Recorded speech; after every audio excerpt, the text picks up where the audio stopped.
দিগন্ত হাজৰিকা আৰু দীপশিখা গগৈ দোলাকাষৰীয়াৰ পৰিকল্পনাৰে ইন্দ্ৰনীল দোলাকাষৰীয়াৰ স্বৰচিত কবিতাত স্বকণ্ঠ প্ৰযোজনা টিংকু বৰা। কবিতাৰ শিৰোনাম শিমলুগুৰি ৰেল ষ্টেচনৰ সেই মানুহজনী।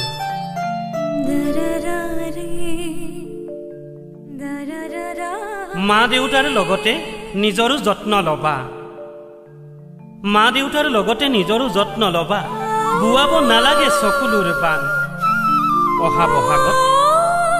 অহা বহাগত এমাহৰ ছুটী লৈ ঘৰলৈ আকৌ আহিম জান। ট্ৰেইন এৰিছে আহোঁ।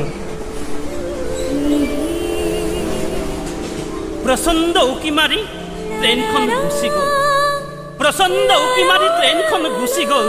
ষ্টেচনটো জিকাৰ খাই উঠিল। মনিব পৰালৈকে তাই তেওঁৰ হাতখন আৰু চকুজুৰি চাই ৰ'ল। মনিব পৰালৈকে তাই তেওঁৰ হাতখন আৰু চকুজুৰি চাই ৰ'ল।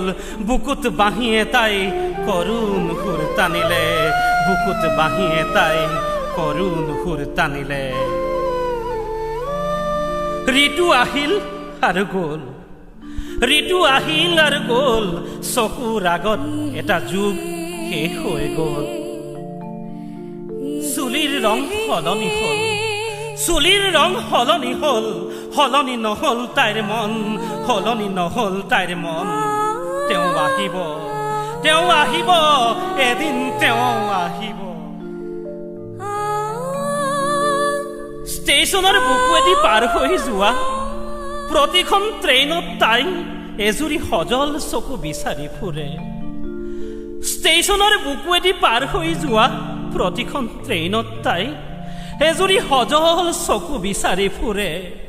ট্ৰেইন আহে আৰু যায়, ট্ৰেইন আহে আৰু যায়, তাইৰ বুকুৰ ষ্টেচনত প্ৰতিখন ট্ৰেইনৰ ৰখিয়ে বাঁহী এটা হৈ কৰুণ সুৰ বজায়, বাঁহী এটা হৈ কৰুণ সুৰ বজায়।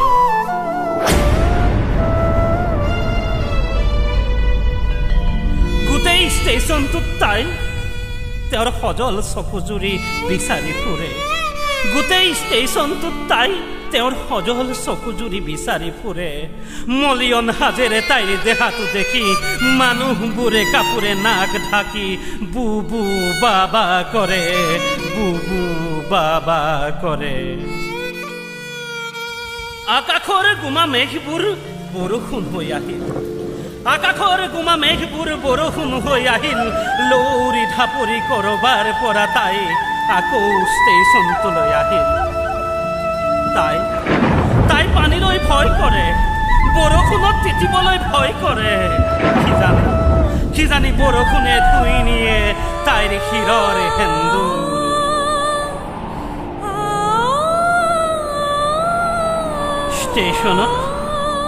ষ্টেচনত ট্ৰেইন এখন অহাৰ সংকেতধ্বনি বাজিল। তাইৰ মুখত হাঁহি এটা বিৰিঙিল, হাত জোকাৰি জোকাৰি নচাৰ ভংগীৰে চিঞৰি চিঞৰি তেওঁ আহি গ'ল, তেওঁ আহি গ'ল বুলি কৈ কৈ মোৰ কাষেদি পাৰ হৈ গ'ল। তাই হয়তো ভাবিছে এইখন ট্ৰেইনতে তেওঁ আহিব।